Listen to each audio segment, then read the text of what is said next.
Hi കൂട്ടുകാരെ, എല്ലാവർക്കും SR ക്രിയേഷനിലേക്ക് സ്വാഗതം. നമുക്കിന്ന് കണക്കിലെ ഒന്നാമത്തെ ചാപ്റ്റർ പഠിക്കാം. എന്താണ് പാഠത്തിൻ്റെ പേര്? നാലക്ക സംഖ്യകൾക്കൊപ്പം. നമ്മൾ 3-ാം ക്ലാസ്സിൽ 100-നും അപ്പുറം എന്ന പാഠഭാഗം പഠിച്ചു അല്ലേ? അതിൽ 3 അക്ക സംഖ്യകളെയല്ലേ പഠിച്ചത്? ഇനി നമ്മൾ പഠിക്കാൻ പോകുന്നത് 4 അക്ക സംഖ്യകളെക്കുറിച്ചാണ്.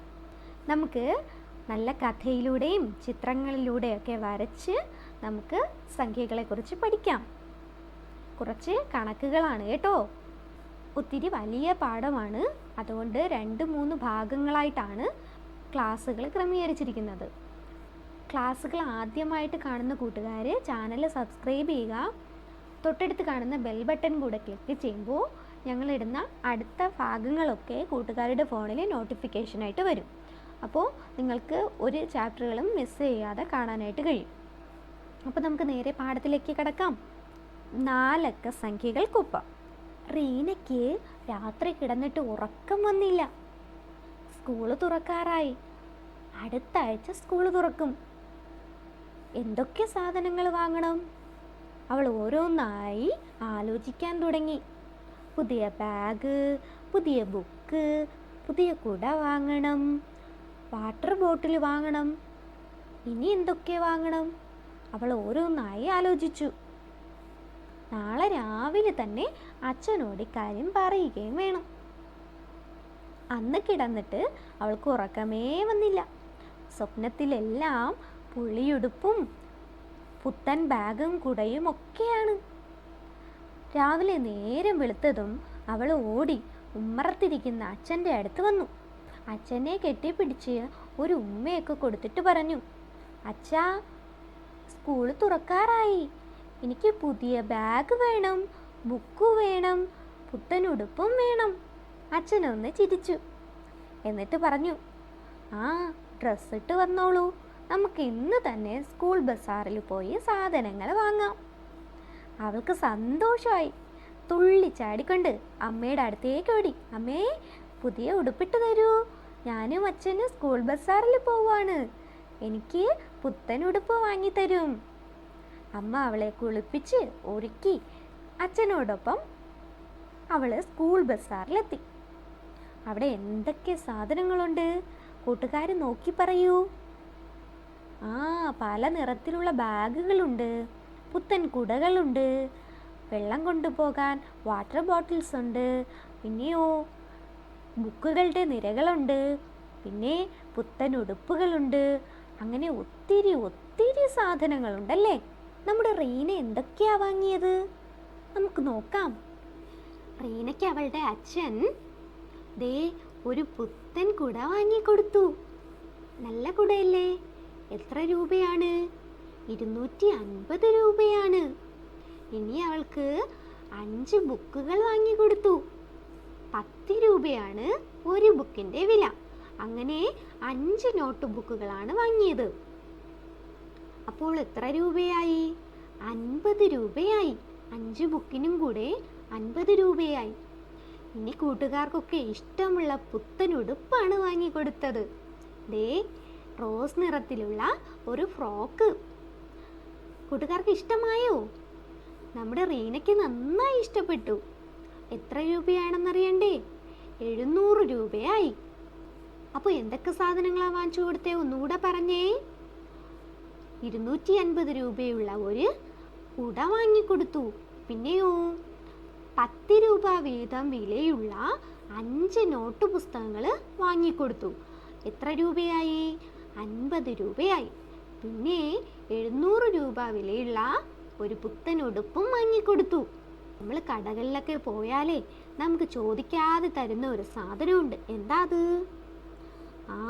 റെസിപ്റ്റാണ്, ബില്ല് അല്ലേ? നമ്മുടെ റീനയുടെ അച്ഛനും കടക്കാരൻ അങ്കിള് ഒരു റെസിപ്റ്റ് കൊടുത്തു. എന്താ അതിൽ എഴുതിയിരിക്കുന്നത്? നോക്കൂ. അംബ്രല്ല കുട 1, 250 രൂപ. ബുക്ക് 5 എണ്ണം, 50 രൂപ. ഡ്രസ്സ് 1, 700 രൂപ. ടോട്ടൽ 7 സാധനങ്ങൾ വാങ്ങി 1000 രൂപയായി. അപ്പോൾ നമ്മുടെ റീനയുടെ അച്ഛന് ഇത്രയും സാധനങ്ങൾ വാങ്ങിയപ്പോൾ ആകെ എത്ര രൂപയാണായത്? 1000 രൂപയാണായത്. ദേ മനോഹരമായ ഒരു കിറ്റിലൊക്കെ ആക്കി കടക്കാരൻ അങ്കിള് റീനയുടെ കയ്യിൽ കൊടുത്തു. അവൾക്ക് ഒത്തിരി സന്തോഷമായി. തുള്ളിച്ചാടി എങ്ങനെ അച്ഛൻ്റെ അടുത്ത് നിൽക്കുകയാണ്. അപ്പോൾ ഇനി അച്ഛൻ എന്താ ചെയ്യേണ്ടത്? അച്ഛന് ആകെ എത്ര രൂപയായി? 1000 രൂപയായല്ലേ? ഈ 1000 രൂപ ഇനി കൊടുക്കണ്ടേ? ബില്ല് കൊടുക്കാനായിട്ട് അച്ഛൻ നിൽക്കുകയാണ്. അച്ഛൻ്റെ കയ്യിലുള്ളതെല്ലാം 100 രൂപ നോട്ടുകളാണ്. എത്ര രൂപ നോട്ടുകളാണ്? 100 രൂപ നോട്ടുകളാണ്. അങ്ങനെയെങ്കിൽ എത്ര നോട്ടുകളാണ് അച്ഛൻ കൊടുക്കേണ്ടത്? 10 നോട്ടുകളാണ് കൊടുക്കേണ്ടത്. എങ്ങനെ മനസ്സിലായി? 10 നൂറുകൾ ചേർന്നാൽ എത്രയായി? 1000 രൂപയായി. 500 രൂപ നോട്ടുകളാണെങ്കിൽ എത്ര എണ്ണം കൊടുക്കണം? 2 എണ്ണം കൊടുത്താൽ മതി. 2 500 1000 രൂപ. കയ്യിലുള്ളത് 1000 രൂപ നോട്ടുകൾ മാത്രമാണെങ്കിലോ 1 കൊടുത്താൽ മതി അല്ലേ? കാരണം സാധനങ്ങൾക്കെല്ലാം കൂടെ 1000 രൂപയല്ലേ ആയുള്ളൂ. അപ്പോഴാണ് നമ്മുടെ റീന കരയാൻ തുടങ്ങി. അച്ഛാ അച്ഛാ, എൻ്റെ ബാഗൊക്കെ കീറിയിരിക്കുകയാണ്, എനിക്കിനി പുതിയൊരു ബാഗ് കൂടെ വേണം. അവളതേ ബാഗിനെ ചൂണ്ടിക്കാട്ടിക്കൊണ്ട് പറയാൻ തുടങ്ങി. അച്ഛൻ പറഞ്ഞ ശരി വാങ്ങിത്തരാം. അച്ഛൻ റീനയ്ക്ക് 500 രൂപ വിലയുള്ള ഒരു ബാഗ് കൂടി വാങ്ങിക്കൊടുത്തു. എന്താണ് വാങ്ങിക്കൊടുത്തത്? 500 രൂപ വിലയുള്ള ഒരു ബാഗ്. കണ്ടോ, ഒരു സുന്ദരൻ ബാഗ് ഇരിക്കുന്നത്? റീനയ്ക്ക് അവളുടെ അച്ഛൻ വാങ്ങിക്കൊടുത്തതാണ്.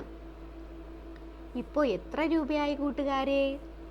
കുടയും ഉടുപ്പും ബുക്കുമായിട്ട് 1000 രൂപയായി. നേരത്തെ നമ്മൾ പാക്ക് ചെയ്ത് വെച്ചിട്ടുണ്ടല്ലേ? പിന്നെയാണ് 500 രൂപ വിലയുള്ള ഒരു ബാഗ് കൂടെ വാങ്ങിയത്. അപ്പോൾ നമുക്ക് ആകെ എത്ര രൂപയായെന്ന് കണ്ടുപിടിക്കാൻ എന്ത് ചെയ്യണം? നേരത്തെ വാങ്ങിയ 1000 രൂപയും ഇപ്പോൾ വാങ്ങിയ ബാഗിൻ്റെ പൈസ 500 രൂപയും കൂടെ കൂട്ടുമ്പോൾ 1500 രൂപ കിട്ടും. ഈ 1500 രൂപ കടയിൽ കൊടുക്കണ്ടേ? കൊടുക്കണം. അച്ഛൻ 1000 രൂപയുടെയും 100 രൂപയുടെയും നോട്ടുകളാണ് കൊടുത്തതെങ്കിൽ ഓരോന്നും എത്ര എണ്ണം വീതം കൊടുക്കണം? 1000 രൂപയാണെങ്കിൽ ദേ ആദ്യത്തെ സാധനത്തിന് 1000 രൂപ. അപ്പം എത്ര എണ്ണം കൊടുത്താൽ മതി? ഒരു നോട്ട് കൊടുത്താൽ മതി അല്ലേ? ഒരു നോട്ട് കൊടുത്താൽ മതി. ഇത് 500 രൂപയാണ് അല്ലേ? 500 രൂപ.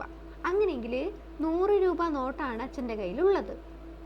എത്രയാണ് കൊടുക്കേണ്ടത്? 5 100 രൂപ നോട്ടുകൾ കൊടുക്കണം. എന്നാലേ 500 രൂപയാകുള്ളൂ. അടുത്ത് നമുക്ക് ഈ 1000 രൂപയെ ചില്ലറയാക്കി നോക്കാം.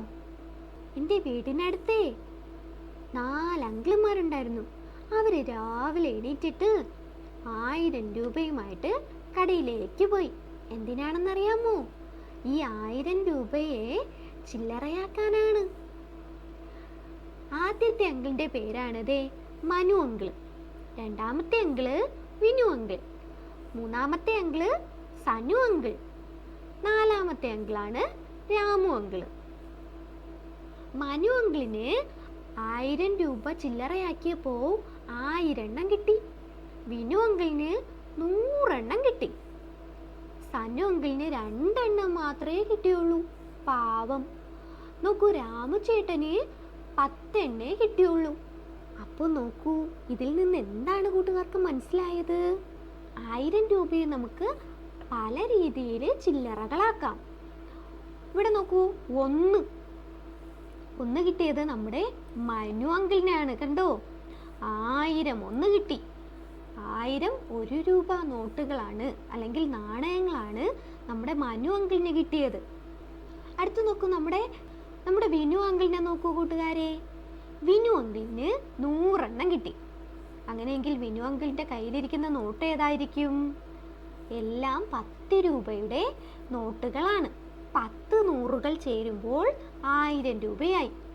അടുത്ത നമ്മുടെ സനു അങ്കിളിനെ നോക്കൂ. സനു അങ്കിളിന് 2 എണ്ണമല്ലേ കിട്ടിയുള്ളൂ. അങ്കിളിൻ്റെ കയ്യിലിരിക്കുന്ന നോട്ടുകൾ ഏതാ? 500 രൂപയുടെ നോട്ടുകളാണ്. 2 500കൾ ചേരുമ്പോൾ 1000 രൂപയായി. ഇതൊക്കെ ഓർത്തു വച്ചിരിക്കണേ. തുടർന്ന് പഠിക്കുമ്പോൾ നമുക്കിതൊക്കെ ആവശ്യമാണ്. അടുത്ത് നോക്കൂ, നമ്മുടെ രാമു അങ്കിളിന്റെ കയ്യിൽ 10 എണ്ണം മാത്രമേ കിട്ടിയുള്ളൂ. ഏതിൻ്റെ നോട്ടായിരിക്കുന്നത്?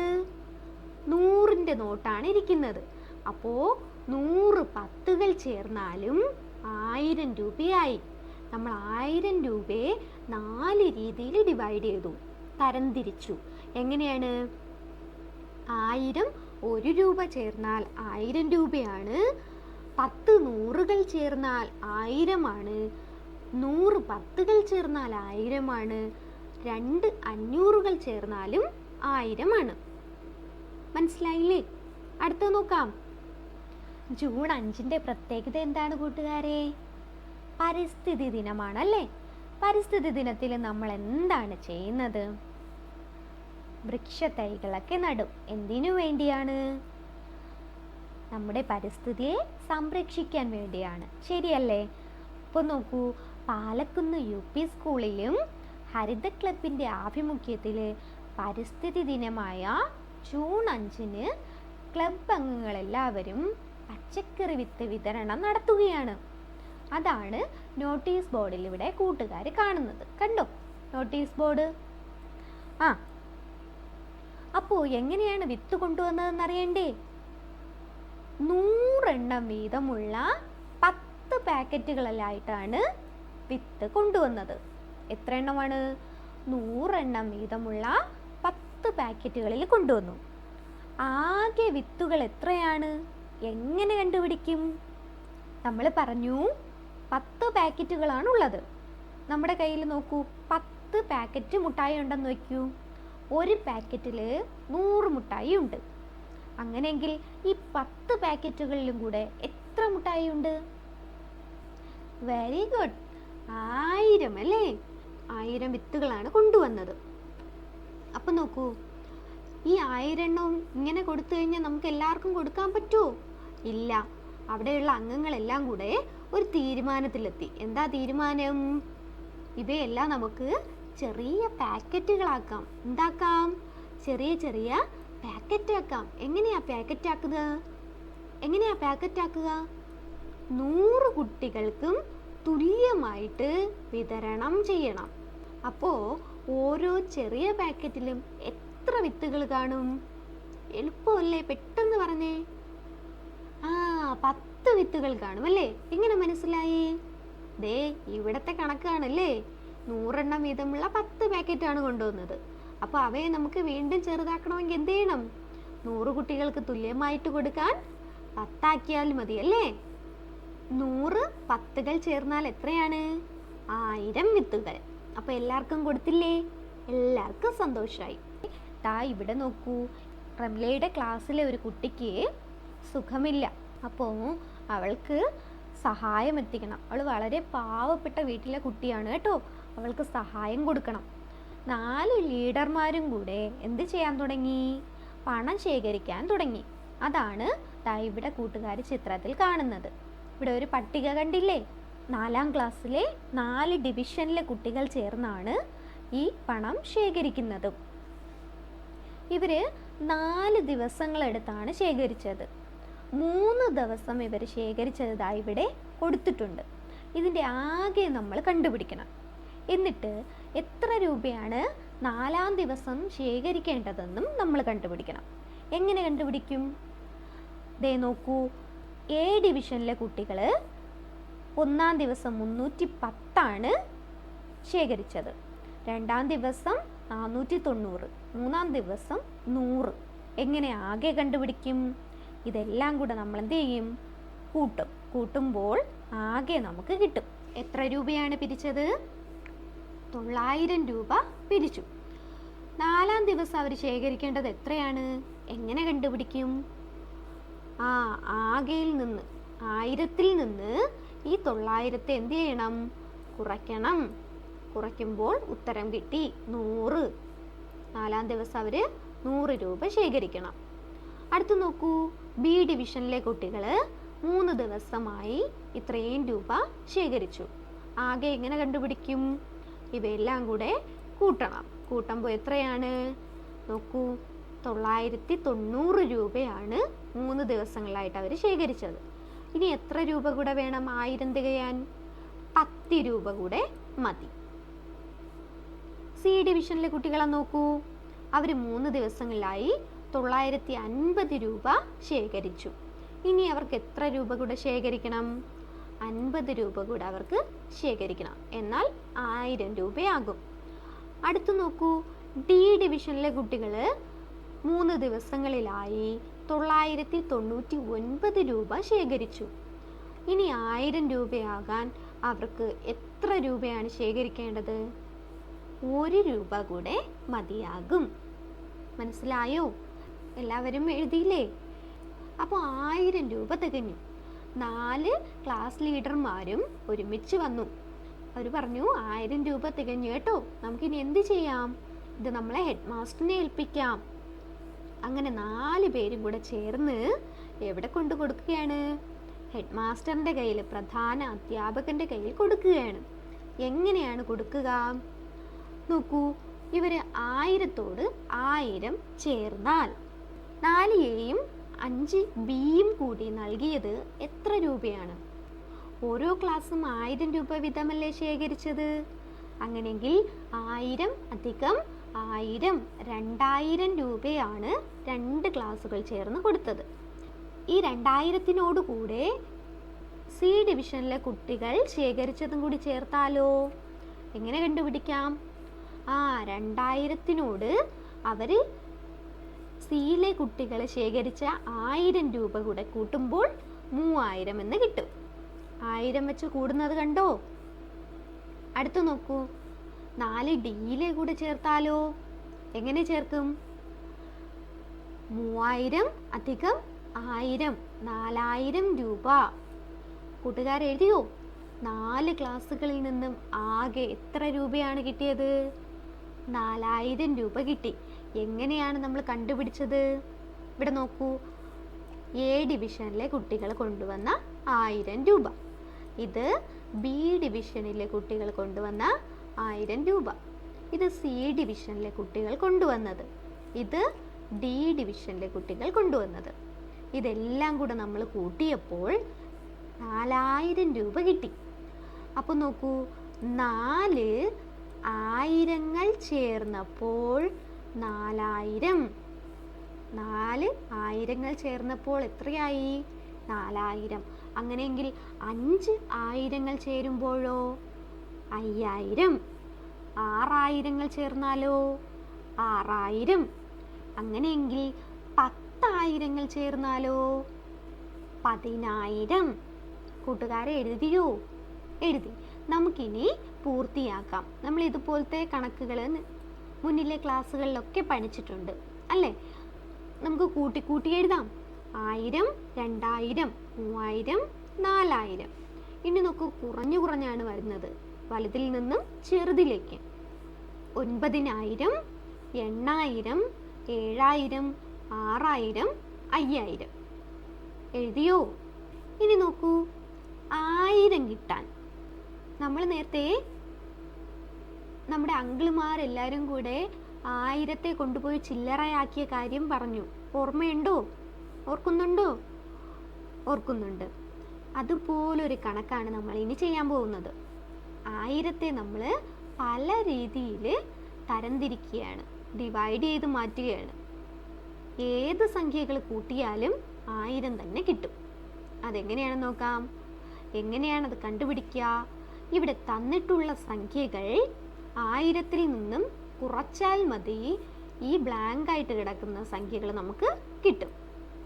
ആദ്യം 1000-ൽ നിന്ന് 850 കുറച്ച് നോക്കൂ, 150 എന്ന് കിട്ടും. അടുത്ത് നോക്കൂ, 850-ഉം 150-ഉം കൂടെ കൂട്ടിയാൽ 1000 തന്നെയാണോ കിട്ടുന്നതെന്ന് നോക്കണേ. ഇനി നോക്കൂ, 999. അതിനോട് ഏതോ ഒരു സംഖ്യ കൂട്ടിയാൽ 1000 രൂപ കിട്ടും. ഏത് സംഖ്യയാണ്? എങ്ങനെ കണ്ടുപിടിക്കും? 1000-ൽ നിന്ന് 999 കുറയ്ക്കണം. കുറയ്ക്കുമ്പോൾ നമുക്ക് ഇവിടുത്തെ സംഖ്യ കിട്ടും. എത്രയാണ് ഉത്തരം? ഒന്നാണ് ഉത്തരം. 999 കൂടെ ഒന്ന് കൂട്ടി നോക്കൂ. 1000 കിട്ടിയില്ലേ? കിട്ടി. അതുപോലെയാണ് നമ്മൾ ഓരോ കണക്കും ചെയ്യുന്നത്. ഇവിടെ നോക്കൂ, 1000-ൽ നിന്ന് 925 നമ്മൾ കുറയ്ക്കാൻ പോവുകയാണ്. ഇവിടെ നോക്കൂ, 1000-ൽ നിന്ന് നമ്മൾ 5 കുറയ്ക്കാനായിട്ട് പോവുകയാണ്. 5 കുറയ്ക്കുമ്പോൾ എത്ര കിട്ടും? 995 എന്ന ആൻസർ കിട്ടും. ഇത് രണ്ടും കൂടെ കൂട്ടിയാൽ എത്രയാണ് ഉത്തരം? 1000 ആണ് ഉത്തരം. അടുത്തിവിടെ നോക്കൂ കൂട്ടുകാരെ, 2 സ്ഥലങ്ങളും ബ്ലാങ്ക് ആയിട്ട് കിടപ്പുണ്ട്, ഒന്നും എഴുതിയിട്ടില്ല. എങ്ങനെ നമുക്ക് എഴുതാം? 500-ഉം 500-ഉം കൂടെ ചേരുമ്പോൾ 1000 ആണെന്ന് നമുക്ക് എഴുതാം. അടുത്തിവിടെ നോക്കൂ, 1000-ൽ നിന്ന് 800 കുറയ്ക്കണം. 800 കുറയ്ക്കാം. കുറച്ച് നോക്കി, എത്രയാണ് ഉത്തരം? 200 ആണ് ഉത്തരം. 800-ഉം 200-ഉം കൂടെ കൂട്ടിയാൽ 1000 എന്ന സംഖ്യ കിട്ടും. കിട്ടില്ലേ? കൂട്ടി നോക്കിയോ? കിട്ടുന്നുണ്ട്. അടുത്ത് നോക്കൂ, ഈ കണക്ക് കൂട്ടുകാർ പറയൂ, എങ്ങനെ കണ്ടുപിടിക്കും? അതെ, 1000-ൽ നിന്നും 925 എന്ത് ചെയ്യും? നമ്മൾ കുറയ്ക്കും. കുറയ്ക്കുമ്പോൾ ഇവിടുത്തെ സംഖ്യ കിട്ടും. എന്താണ് സംഖ്യ? 75. ഇനി ശരിയാണോ എന്നറിയാൻ എന്താണ് മാർഗം? 925-നോട് 75 കൂട്ടണം. കൂട്ടുമ്പോൾ 1000 ആണ് കിട്ടുന്നതെങ്കിൽ ശരി ഉത്തരമാണ്. മനസ്സിലായോ? മനസ്സിലായി. ഇനി അടുത്തതിലേക്ക് കടക്കാം. നമ്മൾ 1000 കിട്ടാൻ ഇങ്ങനെയൊക്കെ ചെയ്തു. അടുത്ത് നോക്കൂ, ഇനി 1000-നെ 3 സംഖ്യകളുടെ തുകയായി വ്യത്യസ്ത രീതികളിൽ എഴുതിയിരിക്കുന്നത് നോക്കാം. ഇവിടെ നോക്കൂ, ഇവിടെ നമ്മൾ 2 സംഖ്യകളുടെ തുകയാണ് നമ്മൾ പഠിച്ചത്. ഇവിടെ നോക്കൂ, 3 സംഖ്യകൾ തന്നിട്ടുണ്ട്. 3 സംഖ്യകൾ തന്നാൽ കൂട്ടാൻ അറിയില്ലേ? അറിയാമല്ലേ? എങ്ങനെയാണ്? താഴെ എഴുതണം അല്ലേ? താഴെ എഴുതി കൂട്ടിയാൽ മതി. ഇവിടെ 850-ഉം 100-ഉം 50-ഉം കൂടെ കൂട്ടുമ്പോൾ 1000 കിട്ടും. അടുത്തിവിടെ ഓരോന്നും എങ്ങനെ കണ്ടുപിടിക്കും? ഈ ഉത്തരങ്ങളില്ലേ, ഇത് രണ്ടും കൂടെ ആദ്യം നമ്മൾ കൂട്ടണം. 925-ഉം 50-ഉം കൂടെ കൂട്ടണം. കൂട്ടുമ്പോൾ നമുക്കൊരു ഉത്തരം കിട്ടും. ആ ഉത്തരത്തെ 1000-ൽ നിന്ന് കുറയ്ക്കണം. എത്രയാണ് ഉത്തരം? 25 ആണ് ഉത്തരം. ഇനി ഇത് 3ഉം കൂടെ കൂട്ടി നോക്കൂ, 1000 കിട്ടുന്നില്ലേ? കിട്ടുന്നുണ്ട്. അടുത്ത് നോക്കൂ കൂട്ടുകാരെ, 1000 ഇവിടെ തന്നിട്ടുണ്ട്. ഇവിടെ 800 മാത്രമേ തന്നിട്ടുള്ളൂ. കണ്ടോ, 2 കോളങ്ങൾ ഇവിടെ ബ്ലാങ്ക് ആണ്. അപ്പോൾ എങ്ങനെ നമ്മൾ കണ്ടുപിടിക്കും? 1000-ൽ നിന്ന് 800 കുറയ്ക്കണം. ബാക്കി എത്രയാണ്? അപ്പോൾ എത്രയാണ് കിട്ടുന്നത്? 200 കിട്ടും. അതിനെ തുല്യമായി ഇവിടെ എഴുതി നോക്കൂ. ദാ 100 100 1000 ആയില്ലേ? ആയി. അടുത്ത് ഒന്നും നമുക്കിവിടെ തന്നിട്ടില്ല, നമുക്ക് തന്നെ എഴുതാം. 3 സംഖ്യകൾ എഴുതുകയും വേണം. അവ 3ഉം കൂട്ടിയാൽ 1000 കിട്ടുകയും വേണം. നമുക്ക് എഴുതി നോക്കാം. 400 400 200. ഇത് 3ഉം കൂടെ കൂട്ടുമ്പോൾ എത്രയാണ് ഉത്തരം? 1000 രൂപയാണ് ഉത്തരമായിട്ട് കിട്ടുന്നത്. മനസ്സിലായോ? അപ്പോൾ നമ്മൾ ഇന്ന് ഒത്തിരി കണക്കുകളൊക്കെ പഠിച്ചില്ലേ? കൂട്ടുകാർക്ക് ബോറടിച്ചോ? ഇച്ചിരി അല്ലേ? തുടർന്ന് നമുക്ക് ഇനി പഠിക്കണോ? വേണ്ട അല്ലേ? ഈ ക്ലാസ് ഇവിടെ മതി. ഇത്രയും കണക്കുകൾ കൂട്ടുകാർ നന്നായിട്ട് പഠിക്കുക കേട്ടോ. എന്നാലേ അടുത്ത കണക്കുകളൊക്കെ കൂട്ടുകാർക്ക് എളുപ്പമായി തോന്നത്തുള്ളൂ. ഇല്ലെങ്കിൽ അതൊക്കെ ഒത്തിരി പാടായിരിക്കും. അപ്പോൾ നന്നായിട്ട് പഠിച്ചിട്ടിരിക്കില്ലേ? കൂട്ടുകാർക്ക് ക്ലാസ്സുകൾ ഇഷ്ടമാവുകയാണെങ്കിൽ ലൈക്ക് ചെയ്യുക. നിങ്ങളുടെ കൂട്ടുകാർക്കൊക്കെ ഷെയർ ചെയ്ത് കൊടുക്കുക കേട്ടോ. അതുപോലെ നിങ്ങൾക്ക് എന്തെങ്കിലും അഭിപ്രായങ്ങളുണ്ടെങ്കിൽ കമൻറ്റ് ബോക്സിൽ നമ്മളെ എഴുതി അറിയിക്കുക. അപ്പോൾ അടുത്ത ക്ലാസ്സിൽ നമുക്ക് ഈ പാഠത്തിൻ്റെ ബാക്കി കണക്കുകൾ പഠിക്കാം. Thank you.